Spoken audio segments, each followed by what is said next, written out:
Laura llegó a casa con las medias rotas y sin bragas. Sí, lo primero que vi al abrir la puerta fue eso, las medias desgarradas hasta el muslo y ese andar raro, como si hubiera estado corriendo, pero en tacones.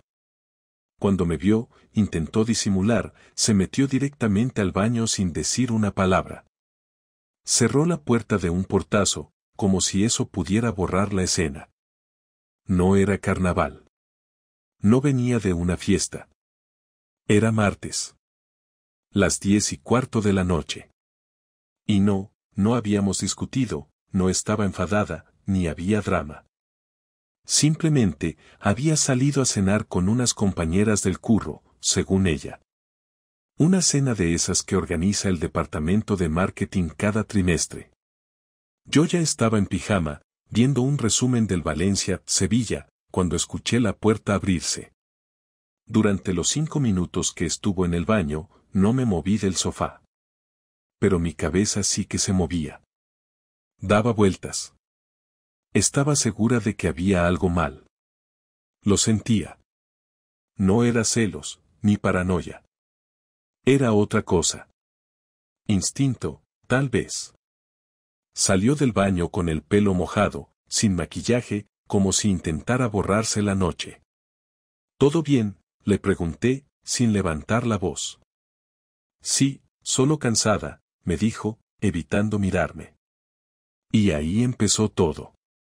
No con un mensaje sospechoso. No con una llamada rara. No con una amiga metida en líos. Todo empezó con unas medias rotas, una mujer que evitaba mirarte a los ojos y el silencio más incómodo que he sentido en mi vida. Esa noche no pude dormir. Me quedé mirando el techo durante horas, con la imagen de las medias rotas clavada en la cabeza. No dije nada más, no insistí, no hice preguntas.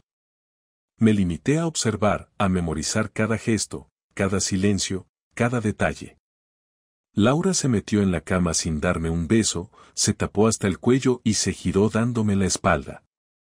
Su respiración no era la de alguien que duerme, sino de alguien que finge hacerlo para evitar hablar. Yo tampoco dije nada. Tenía claro que si hablaba, me iba a traicionar la voz, o iba a decir algo de lo que me arrepentiría. Así que aguanté. Contuve las ganas de levantarla de la cama y obligarla a contarme la verdad ahí mismo. Pero no lo hice. Al día siguiente, me levanté antes que ella, como siempre. Preparé café, puse tostadas, y dejé su taza sobre la encimera. Lo hice todo como si no hubiera pasado nada. Me metí en la ducha y al salir, ella ya se había ido al trabajo. El desayuno sin tocar. El silencio como respuesta. Empecé a pensar que me estaba volviendo loco, que tal vez había exagerado todo, que quizás las medias rotas eran por alguna caída o cualquier tontería. Pero no. No cuadraba. Porque si algo había aprendido en 12 años con Laura, era que cuando tenía algo que ocultar, no sabía mentir con naturalidad. Siempre hablaba demasiado, como si justificarse fuera más importante que la verdad. Esa mañana, después de ducharme y vestirme, no fui al trabajo. Llamé diciendo que tenía una migraña, una excusa que no usaba desde hacía años. Me senté en el comedor, con el café frío delante, y me quedé pensando. Necesitaba saber qué estaba pasando. Pero no quería jugar al detective, no quería revolver su bolso ni revisar el ordenador. Eso no iba conmigo. Así que me limité a esperar. Porque tarde o temprano, las cosas se caen solas cuando están mal construidas. La oportunidad no tardó. 2 días después, me llamó su prima Silvia para decirme si podía ayudarla con una mudanza. Silvia vive en Castellón, y sabía que Laura había quedado con ella esa tarde para comer. Me extrañó que me lo pidiera a mí si ya estaba con Laura, así que le dije, ¿no estabas con ella? Silvia se quedó callada un segundo. ¿Con quién? ¿Con Laura? No he hablado con ella en toda la semana. Sentí como se me revolvía el estómago. Me tragué la rabia. Ah, nada, es que ella me dijo que te iba a ver hoy. Pues será otra Silvia, porque yo estoy en casa y no he quedado con nadie. Le di las gracias y colgué. No necesitaba más. Laura me había mentido a la cara, con una tranquilidad que no había visto nunca en ella. En ese momento supe que había alguien más. No fue una sospecha. Fue certeza. Sentí algo frío recorrerme el cuerpo. No rabia, todavía no. Solo esa sensación de traición que te deja helado, como si el mundo de pronto fuera un lugar menos familiar. Esa noche, cuando volvió, la miré distinto. Me contó una historia completamente inventada sobre la comida con Silvia. Que habían ido a un sitio nuevo en la playa, que habían pedido fideuá, que Silvia estaba hecha polvo por el trabajo. Le seguí la corriente. Incluso hice algunas preguntas. Todo mentira. Y ella, sonriendo, metida en su papel como si nada. Me sorprendió su capacidad para mentir. Nunca la había visto así. Nunca pensé que sería capaz de sostener una historia tan falsa con tanta naturalidad. Supongo que cuando uno decide cruzar esa línea, ya no hay vuelta atrás. Al día siguiente, cuando se fue al trabajo, tomé una decisión. No la enfrentaría sin pruebas claras, pero tampoco iba a quedarme cruzado de brazos viendo cómo me tomaba por idiota.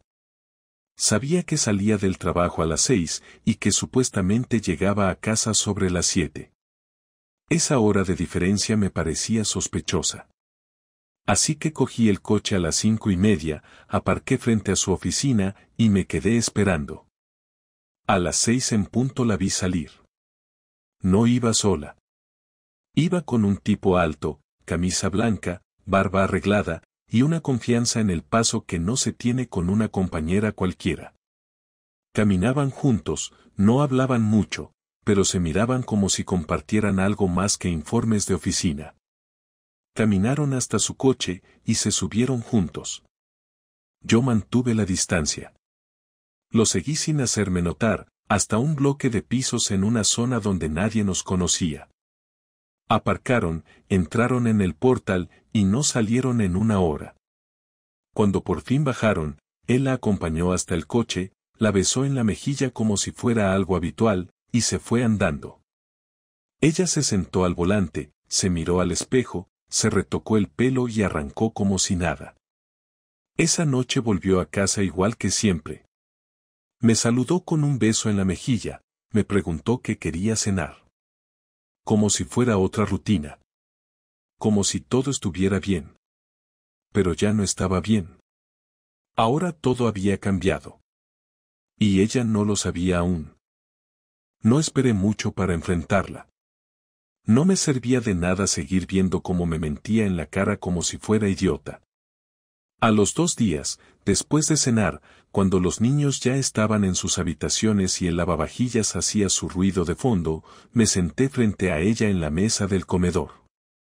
Ella tenía el móvil en la mano, revisando algo, ni siquiera me miraba. Le dije su nombre, despacio, sin levantar la voz, y cuando levantó la vista, le pregunté directamente, ¿quién es el tipo con el que sales del trabajo? Al principio no dijo nada, solo me miró como si no hubiera entendido la pregunta. Volví a hablar, esta vez más claro, no me mientas, Laura. Ya sé que lo ves. Ya sé que te subes al coche con él.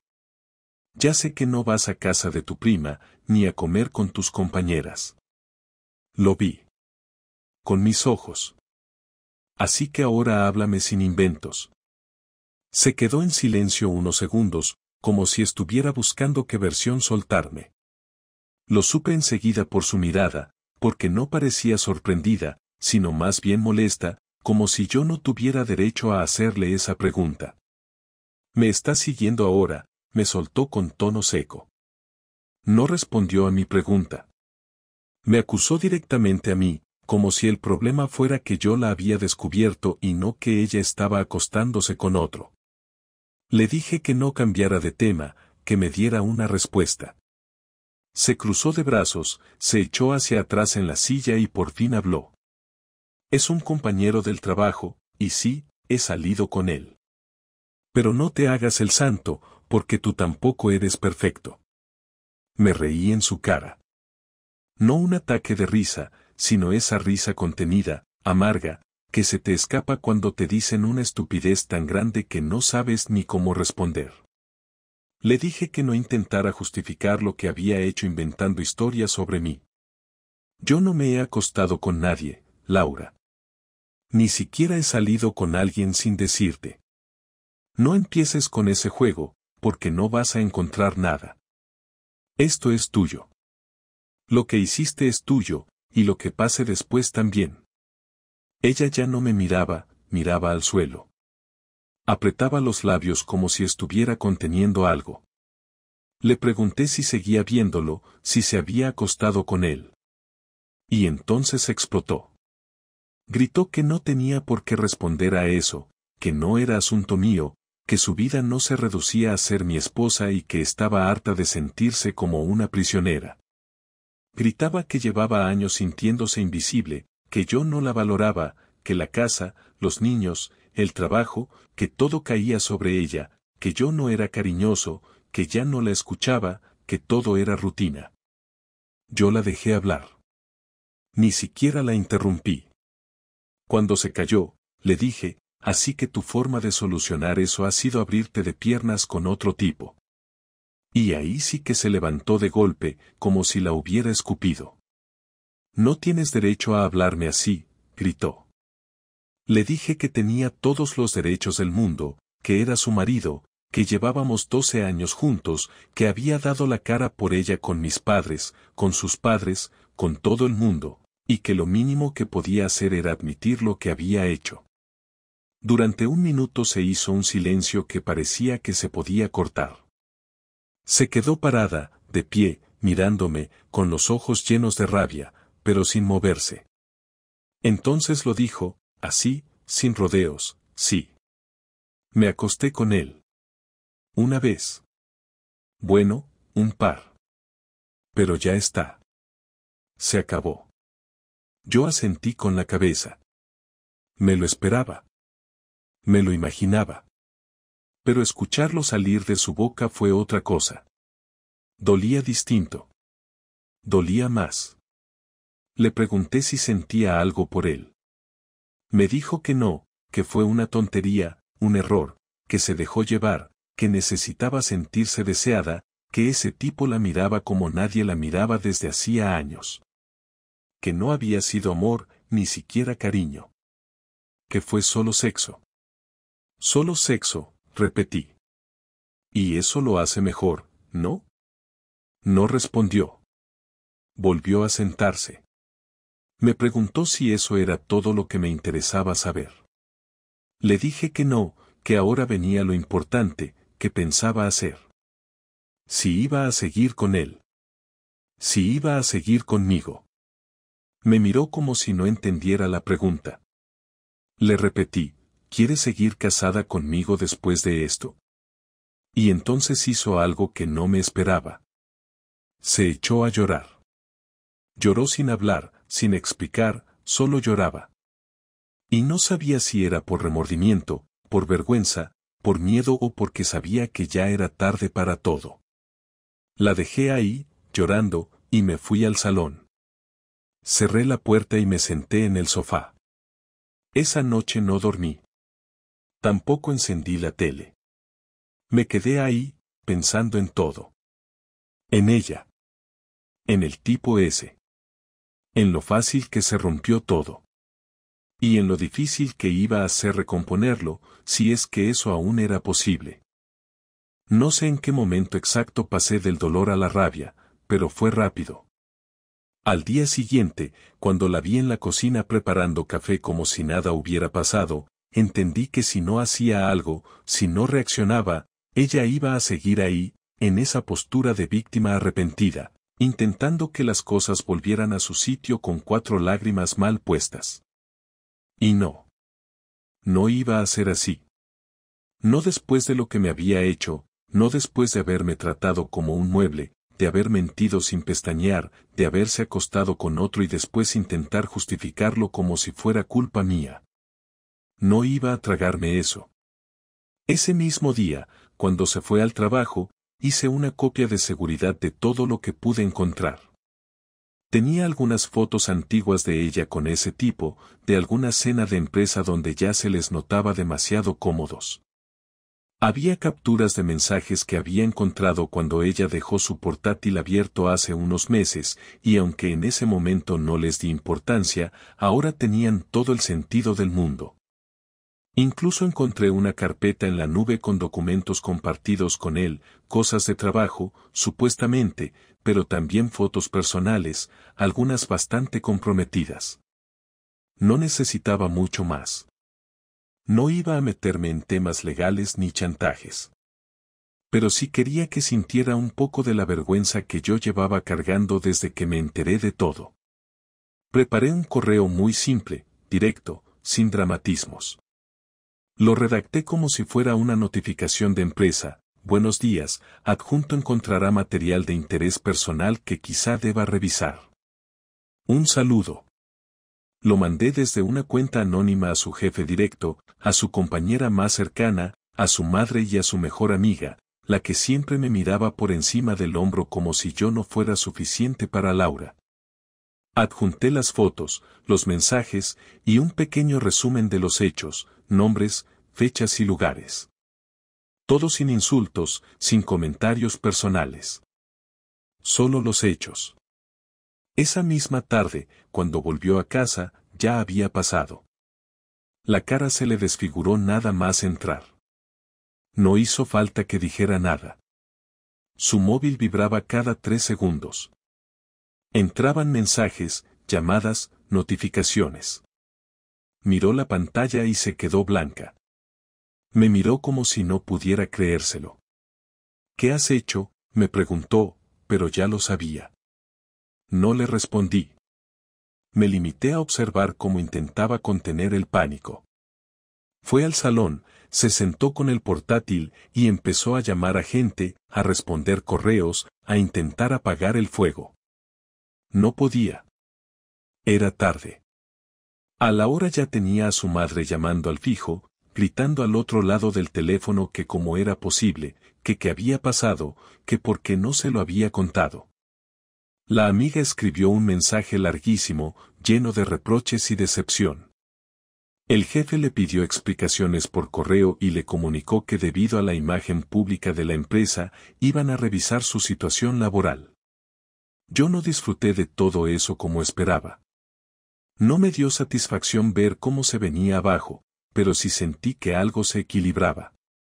No me vengaba por crueldad. Me vengaba por dignidad. Esa noche no quiso cenar.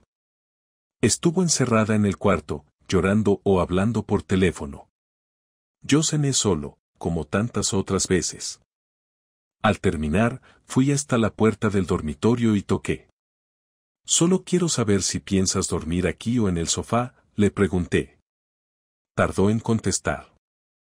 Cuando lo hizo, su voz apenas se escuchaba, me quedaré en el sofá. Respondí con un vale seco, y me fui a mi cuarto. Al día siguiente, antes de irse al trabajo, me dejó una nota en la mesa. Decía que había pedido unos días libres, que necesitaba pensar, que no sabía si podría seguir viviendo aquí. Que si quería, podíamos hablar más adelante, con calma. Tiré la nota a la basura sin contestar. Si ella necesitaba tiempo, que lo buscara en otra parte. Yo ya había esperado suficiente. Durante esa semana, se fue a casa de su hermana. Me escribió varios mensajes, algunos pidiéndome perdón, otros exigiendo que borrara lo que había mandado, otros directamente insultándome. No respondí a ninguno. Me limité a bloquear su número y silenciar todas las notificaciones. Tenía que recuperar mi espacio, y eso no iba a lograrlo con ella entrando y saliendo de mi cabeza cada 5 minutos. Pasaron 3 días sin saber nada. El cuarto día, vino a casa cuando yo estaba en el trabajo. Tenía llave, por supuesto. Cuando llegué, Me encontré una maleta suya en el recibidor y un sobre con su anillo dentro, encima de la mesa. No había carta, ni nota. Solo eso. Supuse que era su forma de decir que se iba, o que lo dejaba, o que se rendía. Me daba igual. Me servía. No celebré nada. No abrí una cerveza ni puse música. Me senté en el sofá, apagué el móvil, y me quedé en silencio. Por primera vez en mucho tiempo, no había preguntas en mi cabeza. Solo una sensación clara y firme, no me había vencido. Me dolía, sí. Pero no me había destruido. Y eso era lo que más me importaba. Durante los siguientes días, no hubo contacto. Laura no volvió a casa, ni llamó, ni escribió. Por un momento pensé que ese silencio era el final definitivo, y aunque la idea me dejaba un vacío, también me daba un tipo raro de paz. Me movía por la casa como si viviera en una versión desordenada de mi propia vida, desayunando sin prisa, dejando los platos sin lavar, volviendo tarde del trabajo sin necesidad de avisar a nadie. No era felicidad, ni libertad, ni resignación. Era simplemente otra forma de estar solo. Sin embargo, el miércoles por la tarde, cuando volví del supermercado, la encontré sentada en las escaleras del portal. Llevaba una chaqueta que no le había visto nunca, el pelo recogido y una expresión que no supe si era de miedo o de cansancio. Se levantó al verme, pero no se acercó. Me dijo que necesitaba hablar conmigo.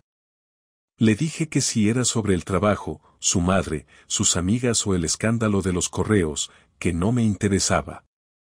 Me respondió que no, que era sobre nosotros, y que no iba a tardar más de lo necesario. Subimos al piso. Ella entró despacio, como si le pesara cada paso. No toqué nada, ni me quité el abrigo.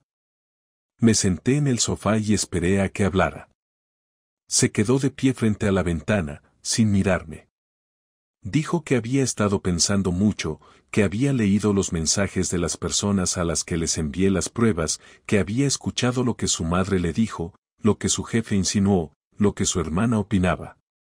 Dijo que se sentía como una desconocida en su propia vida y que, por primera vez en años, había empezado a hacerse preguntas que antes evitaba. Yo no dije nada. Me limité a escuchar, sin mover un músculo. Después de unos segundos de silencio, se giró hacia mí y me preguntó algo que no esperaba. ¿De verdad pensabas perdonarme antes de todo esto? No supe qué responderle.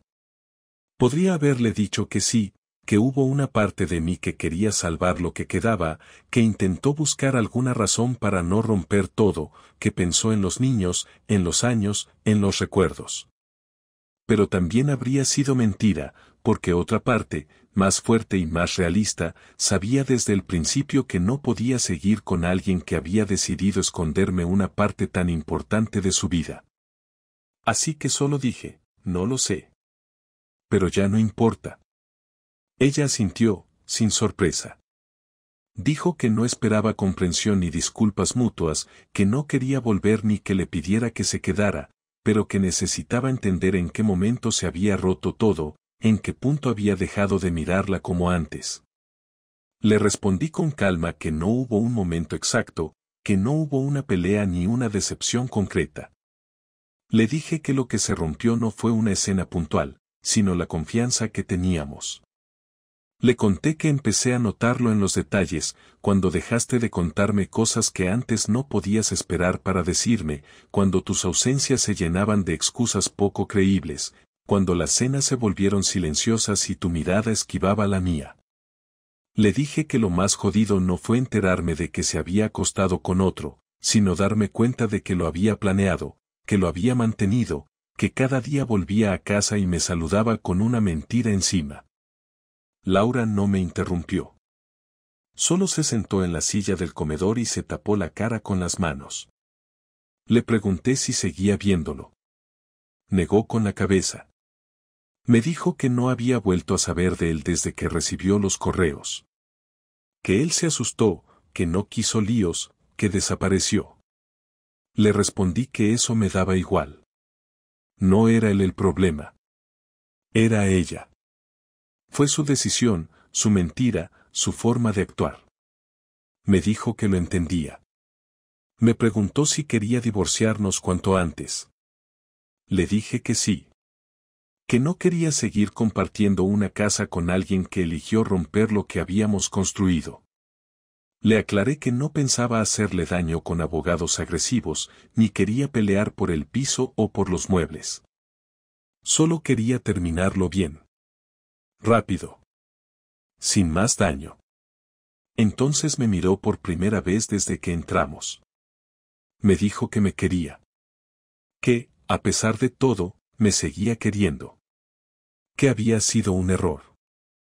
Que no esperaba que le creyera, pero que no fue por falta de amor, sino por desesperación, por sentirse sola, por sentirse olvidada. Le dije que no dudaba de que creyera eso, pero que para mí el amor no era compatible con lo que había hecho. Que si alguien te quiere de verdad, no te oculta ese tipo de cosas, no busca fuera lo que se supone que tiene en casa, no miente durante meses. Le dije que quizás sí me quiso, pero que ya no importaba. Que lo que teníamos ya no existía. No lloró. Esta vez no. Se quedó sentada, mirando al suelo. Me preguntó si podía recoger algunas cosas durante el fin de semana. Le dije que sí, que no tenía que avisar, que lo hiciera cuando quisiera. Me agradeció que no le cerrara la puerta. Yo no respondí. Se levantó, me miró una vez más, y dijo, espero que algún día puedas estar bien del todo. Cerré los ojos un segundo. Ya lo estoy.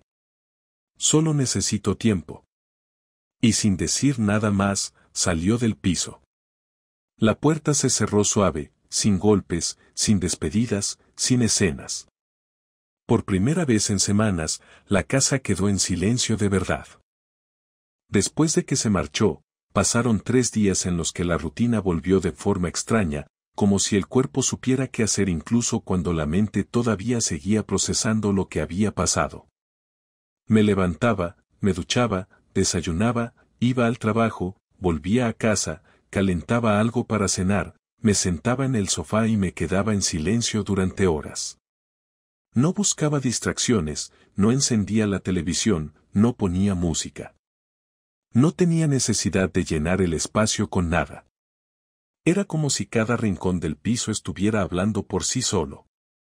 No con reproches, ni con recuerdos, sino simplemente con presencia. Las cosas estaban ahí, tal y como eran, y yo también.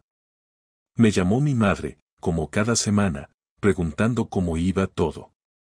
Le dije que Laura se había ido y que íbamos a divorciarnos. No me hizo más preguntas. Solo me dijo, bueno, si necesitas algo, aquí estamos.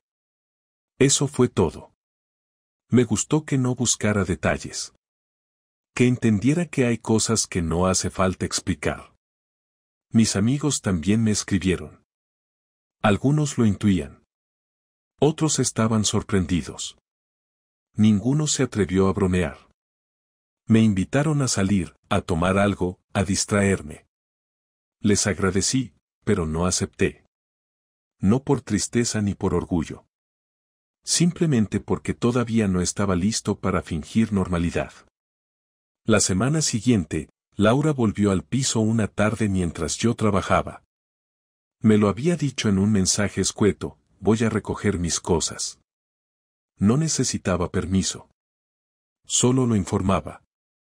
Cuando llegué, la casa estaba diferente. Faltaban libros, ropa, fotos. Su cepillo de dientes, su perfume del baño, las zapatillas del recibidor, todo eso había desaparecido. Lo que más me llamó la atención fue que también se había llevado su taza, esa azul que usaba todas las mañanas. No era un objeto importante, pero al verla ausente sentí que ya no había posibilidad de vuelta. Era definitivo. Ella se estaba yendo de verdad. Y yo no iba a detenerla. Esa noche dormí con la ventana abierta. No por calor ni por costumbre, sino porque necesitaba que el aire circulara. No dormí mucho, pero fue un sueño tranquilo. Sin sobresaltos, sin imágenes raras, sin pesadillas. Por la mañana me levanté y fui directo a la cocina. Puse una taza cualquiera, hice café, me senté en la mesa y pensé en lo que venía. No sentí miedo. Sabía que iba a ser difícil, que habría trámites, que los niños tendrían preguntas, que habría que explicar cosas que no quiero repetir. Pero también sabía que había terminado. Que no había nada más que pudiera romperse. Lo peor ya había pasado. Durante las semanas siguientes, fuimos gestionando el divorcio sin problemas. Acordamos todo de forma civilizada. Repartimos lo que había que repartir. El piso me lo quedé yo. Ella se mudó a un pequeño apartamento en el centro. Los papeles se firmaron sin discusión. No hubo abogados, solo una gestora que preparó todo y nos explicó los pasos. Cuando nos vimos para firmar, nos saludamos con un gesto de cabeza. Nada más. Ni una palabra innecesaria. Ni una mirada larga. Firmamos, recogimos las copias y nos fuimos cada uno por su lado. No hubo lágrimas. No había nada que llorar. Un mes después, me crucé con ella en el supermercado. Estaba con una bolsa de tela, comprando fruta. Me vio, me sonrió levemente, y siguió a lo suyo. No me acerqué, no dije nada. Tampoco ella. Fue un cruce de caminos breve, sin tensión, sin vergüenza. Solo dos personas que compartieron una vida y ahora solo comparten recuerdos. Hoy ha pasado casi un mes desde que firmamos el divorcio. No sé si Laura se arrepiente, no sé si le pesa lo que pasó. Tampoco me importa demasiado. Lo único que sé es que yo volví a estar bien. No perfecto, no feliz, pero en paz. Y eso ya es mucho más de lo que tenía antes. Aprendí que no importa cuánto tiempo lleves con alguien ni cuántos planes hayas hecho, porque la gente puede cambiar y a veces ese cambio te arrastra aunque tú no quieras moverte. Aprendí que no se puede salvar a alguien que no quiere quedarse. Y lo más importante, entendí que uno no pierde por separarse. Se pierde cuando deja que lo destruyan por dentro y sigue sonriendo para no incomodar. Lo que me pasó no es una historia trágica, ni una lección moral, ni una advertencia para otros. Es simplemente mi historia. Una entre muchas. Pero ahora sé que puedo contarla sin rabia, sin vergüenza, sin necesidad de justificarme. Solo como algo que fue. Que dolió. Pero ¿qué pasó? Y ahora sigo caminando. Con cicatrices, sí. Pero de frente. Porque eso es lo que queda cuando todo lo demás desaparece. Y con eso, me basta.